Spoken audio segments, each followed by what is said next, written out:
Well, let me hear you say mountain, mountain, mountain. I what you saying? I. Hey, we are here again, boy. Y'all laugh, yo. Yo, people always ask why I laugh so much during the radio show. They think I be up there smoking and drinking and stuff. If I don't know the music put me on the heights, We are here again, Ballhead and the Dread podcast. We give thanks for everyone tuning in from those times to now. Fire, what we're reasoning about today? Today we are reasoning about the law of equivalent exchange. And before we even dig into the reasoning, I really want to read out what is the law of equivalent exchange before we go into the reasoning. So I'm going to read it to the people. The law of equivalent exchange simply states that for anything given, you must receive something of people with greater value. And for anything received or expected, you must sacrifice or give something of equal or greater value. Life run two ways. All right, fire right. You see the law of equivalent exchange. Let's talk about entitlement before we get into the reasoning. We live in a culture of it, in my generation too, because what I notice is I was born in 84, right? Mm-hmm. And my generation of cuss, generations after, but our generation had that entitlement psychology a little bit too, not as bad, but they had it still that, and I blame Hollywood, all right? And I blame parents because I think that's the start of parents with this. I'm going to give my kid things they didn't have. And they started to deal more with the material. I think mostly because they had access to credit and they were making a little more money. But that entitlement bug, fire, and Hollywood and the media that really brainwashes people to believe that they're deserving of things. Fire, you know how I refer to young black people when I was teaching now? Disenfranchised, entitled people, yeah. Mm-hmm. You have people at the lower ends of society with entitlement that feel that somebody deserves something, that someone owes them something. Mm-hmm. Entitlement. People feel entitled to things. Mm-hmm. And when you have entitlement, it destroys work ethic. It destroys consistency, and you live in a state of delusion. Because the thing that you want and the skill that you... I'm sorry to laugh when I say this. The thing that you want and the skills that you have, they don't connect. Yeah, not much.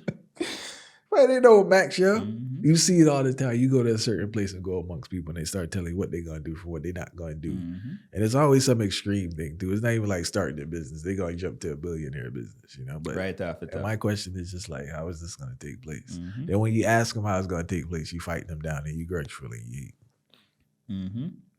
And it's a next big misconception, because where do we demystify a lot of things within the law of equivalent exchange, as they're just doing, which entitlement is one thing where you have to demystify really quick. And next thing I'm want to demystify is this concept of, people might hear the law of equivalent exchange, which is basically, in order to get something, you have to give something, and in order to give something, you have to get something. But it's not just where people are think from an immoral standpoint, where you see a lot of people think, okay, all right, I just made that charity or whatever, I'm supposed to receive this, or you give somebody something blessing and think you're supposed to get something in return. That's not what it's referring to.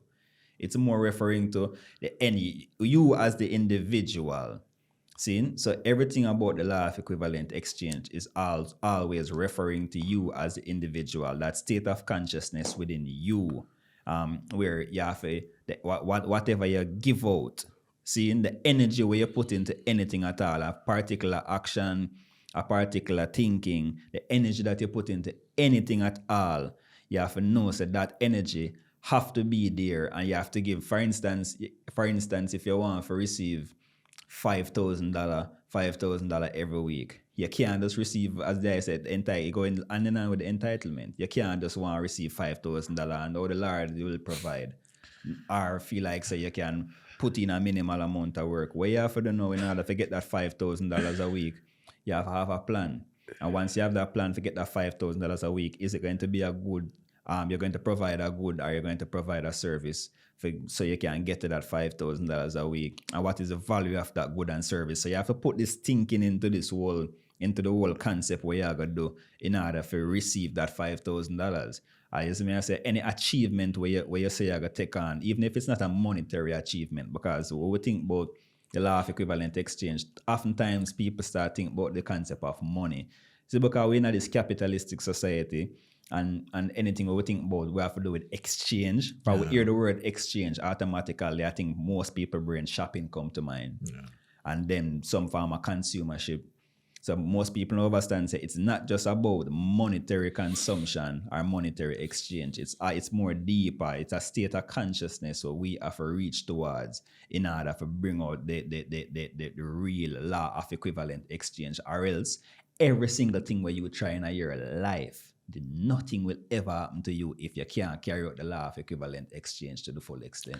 I want to jump back to this church thing, because you brought up a great point. We're not gonna jump over this one, You see this idea that, especially with God now, right?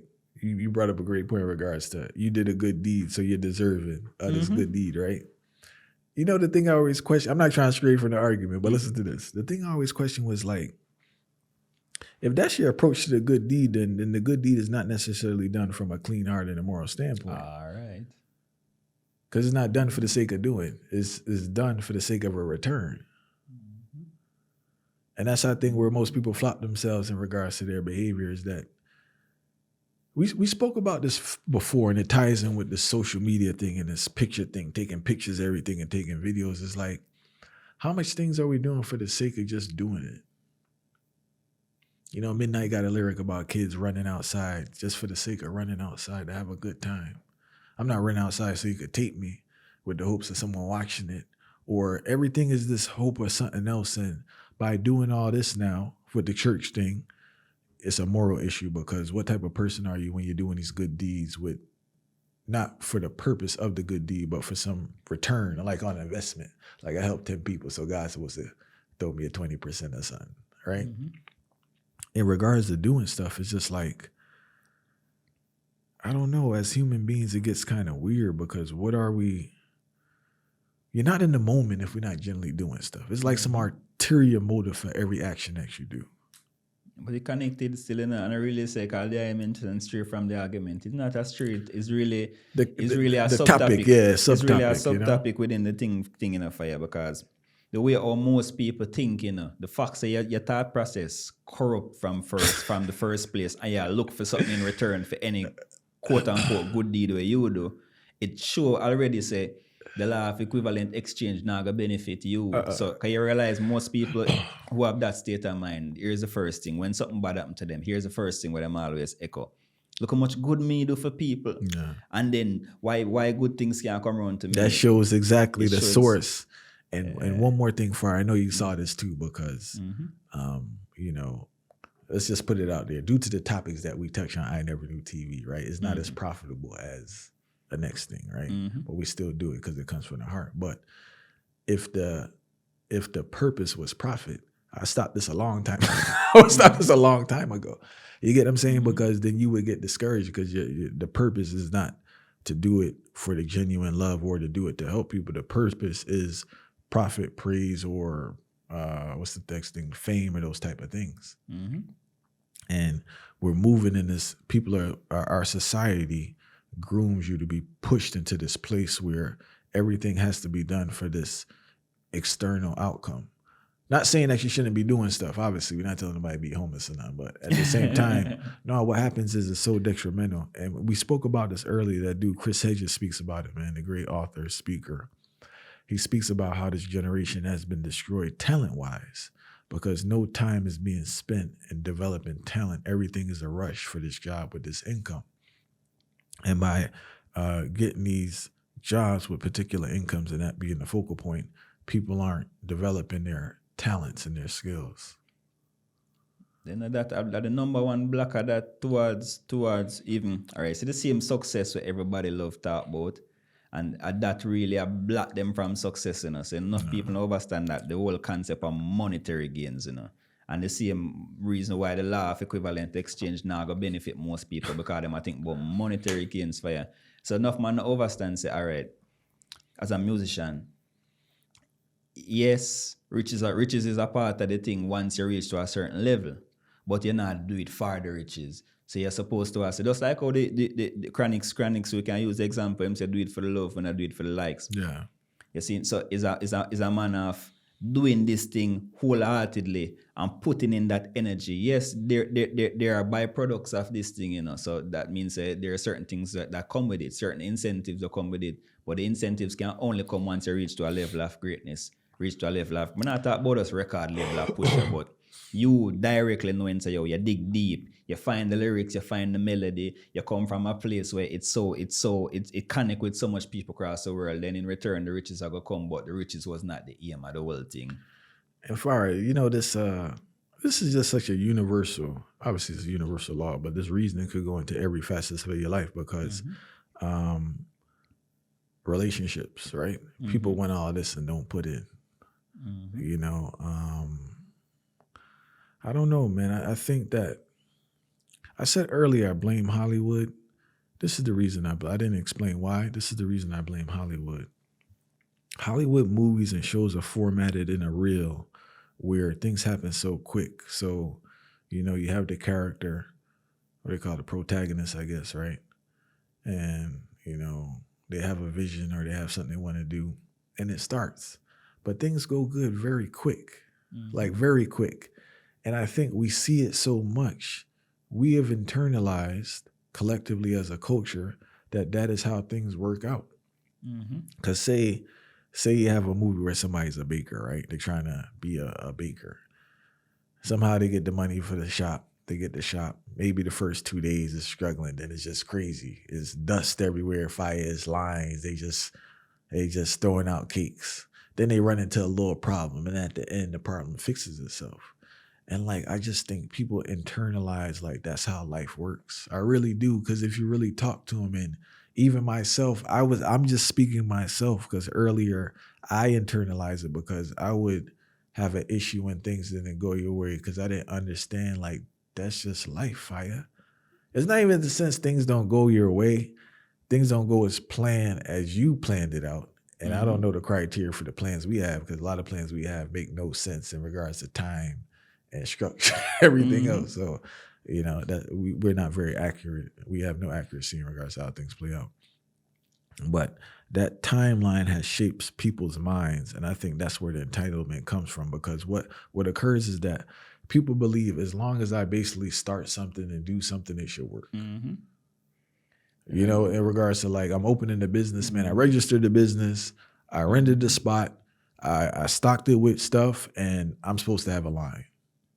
Why don't I have a line now? Something's wrong. Oh, if you date a Christian, it's the devil or whatever, in the sense that that's just not the process because the person doesn't analyze and say, one, is the product you selling even appealing to people? Yeah. Do you know anything about marketing? Are you in a proper location? Are you in a brick and mortar? We don't, like all these questions we don't ask. We just, through the entitlement, indoctrination, we just feel that once we do something, everything should come to us. It's a template. The reason, you see, one of the main reasons why that I go on, there's a ready-made template where everybody I follow for the most part. Ready-made template where every single body may say I follow. And that are one of the main things them where I let them down, but them not realize that I let them down for you because it's when you follow the ready-made template, them can't go off script. Because you know, so if it was me, I'm going to tell you, I say this all the time, people laugh sometimes.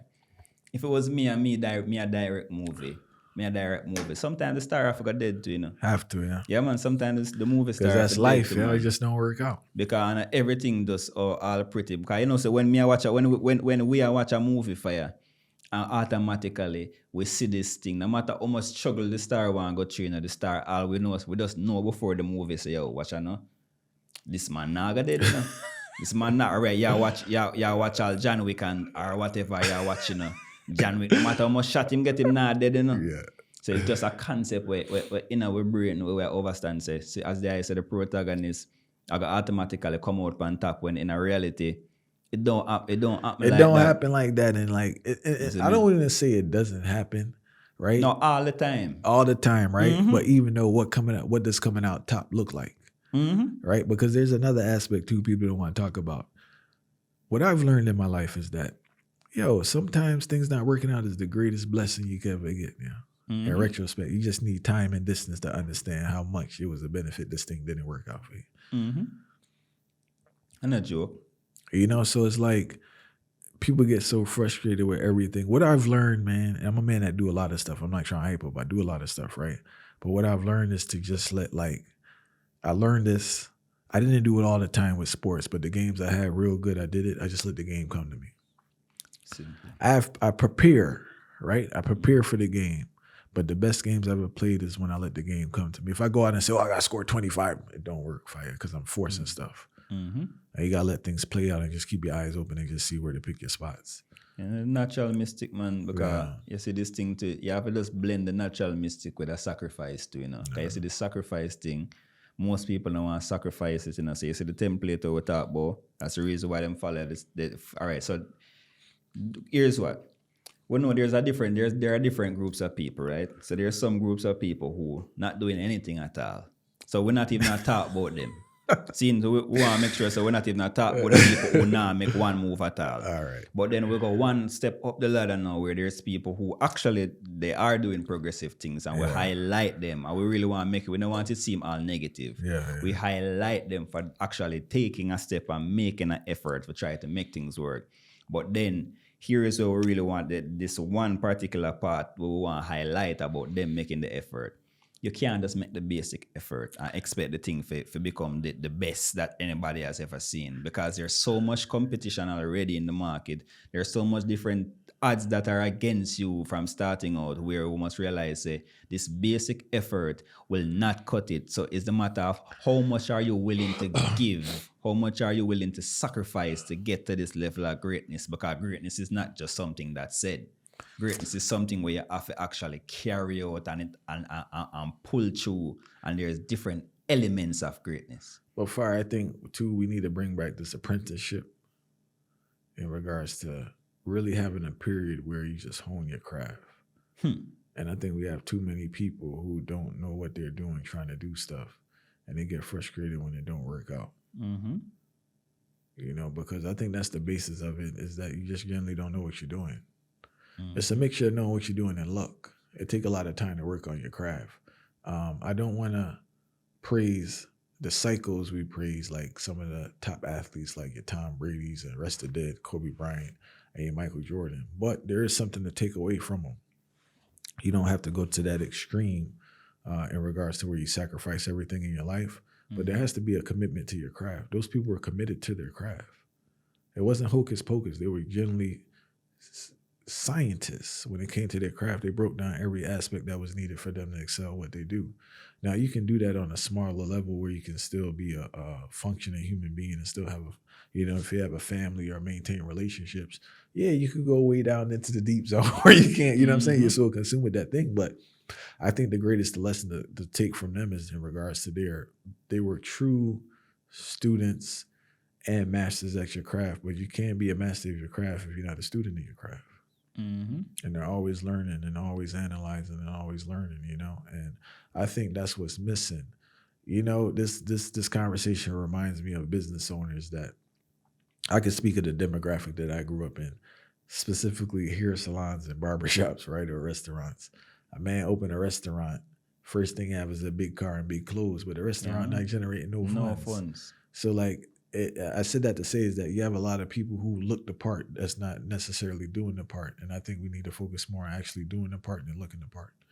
And I think social media now has just created a space where you can, because far I see it, and I'm not trying to knock no one, and I understand things don't work out, right? So I'm not saying because things don't work out, it's a flop, because a lot of things don't work out for me, but you see it numerous times where it's this big excitement with things and it's this big excitement, then you don't see it again. Now, I will say this now. You got to do something again, but it's just like you just could tell that it was more attention thing than the thing, I tell you, people like this attention thing more than money, No, I told the you. Currency, I know the currency that The we currency, float. That's the currency we float. Attention is of more value than that's money what's within going. the economy. Yeah, so a man not really preying what's needed to do to generate these funds legally, so, but people really need to be a student with your craft and be patient with yourself. I think that mixture of being a student of your craft, that consistency of working on it every day, luck, you know what I'm saying, faith, and that determination. That's where things change. But if you don't have those things, if you think because there's another thing too, Farai. People haven't. We've both been fortunate enough to be exposed to that from early on. So and if a person hasn't been exposed, he probably think just the fact that he opened the doors, things supposed to work. So we have to acknowledge that aspect too. So we coming from a biased standpoint in regards that you actually saw firsthand and touched people that did these great things, right? So the person may be the first one in his family to open a business. And he just thinking in his mind now that literally like once I open these doors or once I get this website going, I'm going to be a millionaire, not understanding that's not how it works, So we have to acknowledge in regards to exposure, access. And the only thing you've been seeing is Hollywood movies and hearing extreme stories online, which most of them are lies. Yep. This person been in business for 3 months. They a multi-millionaire and they telling you how to be in business. Let me tell you this, I have never met a person who really getting money out there giving no classes on how to get money in. Mm-hmm. I'll say it again. I've never met a single human being that's out here really getting it, that's giving classes and tutorials on how to get that money. Those who are giving the classes and tutorials, their money that they get is from you paying for the classes and tutorials. Because you too busy. When you got time to be consulting people on the phone and talking to people about how you get your money. Consistently. It's not even like you call a man up and he come to a big thing and just drop 2 little lines and collect his 40, 50 grand and go back into the thing. No, I'm talking about you don't have time to be talking to random people every day about how you make money. That's the business. That is the business. And that's what people fail to understand. And unfortunately with them is that I take those type of people as, now some of them have been successful with a business, but not majority of them. And I take them as college professors in the sense that they understand the theory, but they themselves have been able to apply it. And it's a big difference because for my people that apply stuff, here you go. Next thing, fight. I don't know no man that really out there like that. I read too many motivation books too, especially from previous generation. They just go out there and get it and figure it out. Yeah, and check and learn, Life itself show things that you have to just know how to embrace these things. Not say you must go in a situation blind, because you're going to get equipped in the situation and you think, but what are the things that equip me for success? Yeah. It's just a mindset of the first thing we really start the whole being equipped for success is just a mindset thing from get-go, And then we mention that first, now we start thinking about the theory. Secondly, we start thinking about the theory. What type of theoretical things can I apply? Yeah. Keyword apply. And then after that now, it's not the application as yet, after the theory where you think about for applying. I want people to understand this, It's actually the strategy that comes in between that, the thought leadership where you have to know how to carry it out and which directions am I going to go. Put in these timestamps and this thing, because you see, all of these so-called goals and so-called plans that people have and them now put timestamp on it now make no sense at all. And then right after that now, then comes the application where you start put that application into perspective. And say, on top of that, one thing come to my mind, I'm here to talk about the celebrities and these things. Usain Bolt. I really want to address this concept of Usain Bolt. I think people misunderstand Usain Bolt. Especially people who get a little fame or a little thing and get hype. Because them see Usain Bolt as this like a flamboyant personality and love the party and love the limelight to certain things while he was at his prime. A lot of people misunderstand it and think them could have done the same, not realizing that. Have you ever seen a training session for Usain Bolt? Have you ever seen what he's done during injury? Have you ever seen the whole process that Usain Bolt have to go through to get to the levels that he's at? So people misunderstand the concept of and not understanding say Usain Bolt is like a 1 in a million. I want to say that, man. I want to say that. Listen, this is the problem I have with the theory thing, right? Mm-hmm. The theory thing is so precise in regards to an environment where the theory works. if it break it down. And a lot of times your situation don't apply to all the pieces to make that theory work. With Hussein Bolt, too many times as our society, we take these extremes and use them as, Hussein Bolt is a freak of nature, yo. I don't care what you do, you're not replicating that. You just saying? Like, I was there reasoning with the football break, and he was saying, I said, yo, this man a freak of nature, yo. I don't care what you want to tell kids what you're doing. Whatever's going on in your body, fight like a next man can. You can work out till you turn blue. You can take steroids. You take whatever you want. You can't replicate. This person is a unique structure. And that's where we flop ourselves out. We take all these unique situations because we don't know what's going on in that person's life, or even if a spiritual level fight, we don't know what's there for them. You get what I'm saying? Or a man did this, that. No, you can't do it. You can do something within your realms. You got to figure out what worked for you. But too many times we try to take what the next person, I'm going to do what Bill Gates did and all these people fight. You don't know what these people into, yeah? And it's a good motive. Like I keep on tell people, it's good. I don't think so far, right? No, I'm saying good motivation in the sense of, you have an aim. Because everybody have somebody who motivate them, you know. Yeah. So you need motivation in a fire, but the motivation it will be realistic. But if I'm in the tech field, then Bill Gates can. No, I don't really want to say this about Bill Gates being a motivation. That's an example. Yeah. But if I'm in the athletics field, Usain Bolt can be a motivation. I'm not gonna try to be like Usain Bolt or replicate what he does, but he can be a motivation because that's who I look up to. I think that's what I say. Yeah. We need more of that approach that's healthy in regards to motivation and what to aspire to compared to I'm going to be the next Usain Bolt. Yes, I really despise when people say that. And even without doing any work at all, because that we really want to focus on the work, because the fact that even though he's a freak of nature in terms of where I'm able to the output where he can give, but the man training sessions are intense. Coach them are very intense. The structure where them have the dietary confinements, so they have to go through very intense. How are you going to do that where you're not even trying to change that? Not even that. You don't have access. You get that's what I'm trying to say, Farah. You don't have access to the level of coaching that this man has, facilities and every other thing that's going on. That's what I was trying to say in regards to. That's why it's kind of futile to say replicate these things. So within your reach, how we can do it? Yeah.